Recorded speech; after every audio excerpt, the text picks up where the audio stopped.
Welcome to the spring of 1917. It's a U.S. turn, and the U.S. is at full wartime income because the greedy Japanese have taken more Chinese territory. And so Wilson wants to put an end to this by rolling for peace without victory, which I'll talk more about after I roll. But this is so decisive, I want to go ahead and get it over. And that's it. That is the end of the war. Holy cow. Who said you can't roll 5 ones in a row? Anyways, so let's talk about that. So there is an update to the reference sheet. Apologize to anyone who's already printed it off. This is not the variable ending roll. It is, so you do not refer to 3.7. That's on the reference sheet. You can just scratch that out. That's not accurate. You roll a d6 because we wanted a higher probability that this would actually occur. So 1 out of 6 instead of 1 out of 12. Additionally, if some capitals had fallen, it would increase it even further. And let me tell you why I did it. The Soviets are being wildly successful and could win this game. They could even beat the Allies.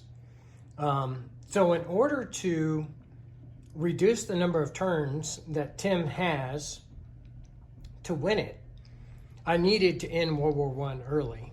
And that's why I went for this. Now, some of the other key things that are different. So first of all, when you're doing this, if I had failed, nations could not blockade, submarine reduces rating to 0. It'll be interesting to me to see what you and your games come across to justify the same use of that decision. Now, the other thing is, because it's not the variable die ending at the end of a turn, you have to finish the U.S. and the Chinese turn because that's only fair. You have to finish the calendar year. So let's complete the U.S. turn. The U.S. is purchasing, well, I'm not going to change the purchases, but they're rolling 1 diplomacy against Sweden. That's against the Russians. They're purchasing a transport, cruiser, advancing their 2 dreadnoughts to stage 2, a marine, leasing a cavalry to the British and the French, an infantry to the Italians, the Whites, and the Finns. It's only fair to continue the rest of this calendar turn at a wartime stance for them, well, wartime for them and the Chinese. And then everyone will reduce down to peacetime income. But in the meantime, the U.S. is going to roll 4 technologies: purple for strategic bombers, red for fighter evolution, green for defense in depth, and white for hurricane bombardment. And they are successful with only the fighter evolution. So, not that they own any, but hey, they want to be in the club. And purple for strategic bombers, that takes them to stage 3. So, that is over and done with.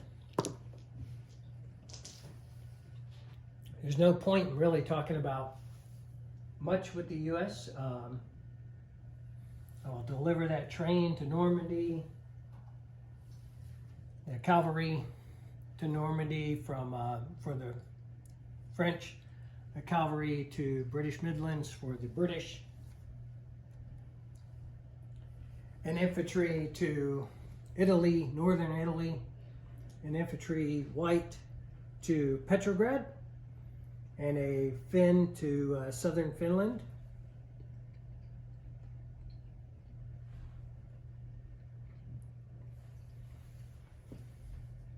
The Marine, the completed cruiser, and transport will go to San Francisco. Again, not that that matters.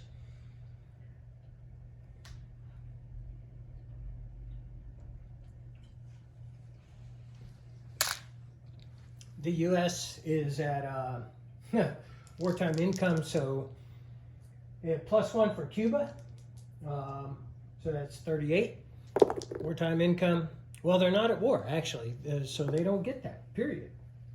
Because they didn't declare war on anybody. So that's that. I'm not even going to worry about, they're not going to place their reserves. We're not going to do anything with the U.S. because basically this is the end. On the Chinese side, Chinese have 5 IPP, purchasing an infantry and a militia. We aren't going to roll random events for the next turn because it doesn't matter. And my laptop here and everything. I was ready to do it. It just kept going. All right, so China. Nationalists get an artillery. That's useful to any territory.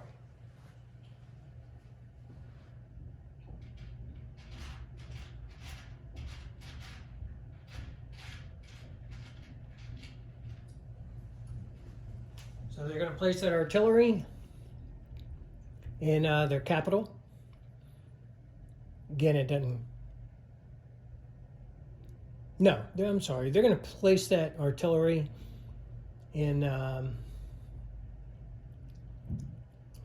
their capital. Like I said, doesn't really matter.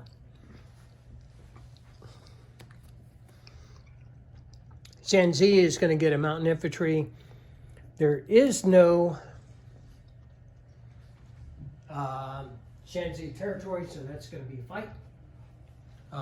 So we're going to roll that out. Mountain infantry in black, and Szechuan is probably his most likely. So mountain infantry is black at a 2. I have an infantry defending at a 4 in Szechuan. Miss. Miss. And I hit. So that's the end of that mountain infantry. And in Shanxi, same country, the cavalry will go to the same place. Cavalry is yellow and is defeated. All right. So in an effort to advance the situation for the nationalists, I'm going to take, basically got 2 attacks. The infantry in Yunnan is going to attack into Kwangtung, taking that territory back from the Japanese, who did not garrison it.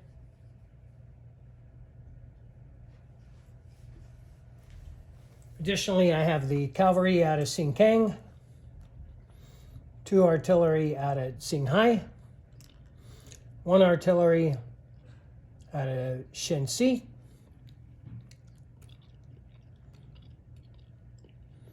1 cavalry out of Yunnan,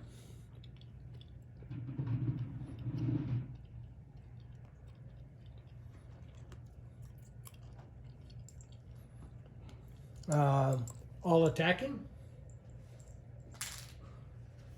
3 artillery and 2 cav against 2 infantry, a cav, and a mountain. Oh, let me do my recruitment first. I'm sorry.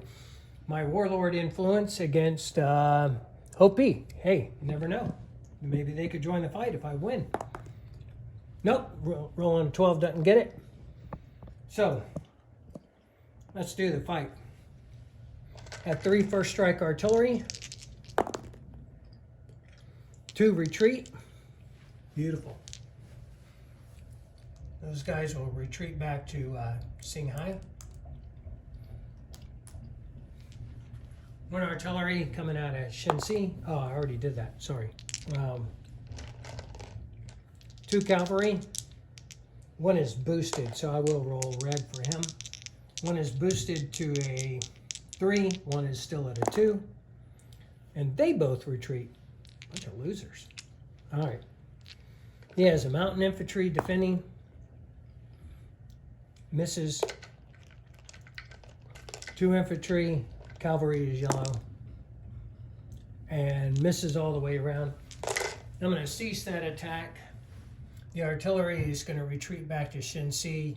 The 2 cavalry to Xinghai. Okay.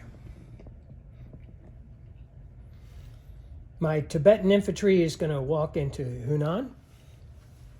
I'm placing a infantry in Tibet and a militia into Xinjiang. I will collect 4 IPP and roll recruitment. And that's good. So that will add another infantry, which I will place in Guichao. Surround those Japanese. So, disposition. I have 2 infantry and 4 militia and an artillery in my capital, Nanking, 2 infantry in Shantung, 2 cavalry and 2 artillery and a militia in Xinghai, militia in Xinjiang, an infantry in Tibet, an infantry in Yunnan, infantry in Guangdong, 2 in Qingqiao, 1 in Sichuan. I think I covered everything. There's no point in rolling random events. We will continue with the Russian Civil War now that World War I is concluded. My hat's off to my opponents. It was masterfully done. Tough fight. I've been on both sides and appreciate what you guys did, and look forward to seeing if the Soviets can best the Allies in their points. Tim is an amazing player, so we'll see. Thanks. Have an awesome snowy weekend.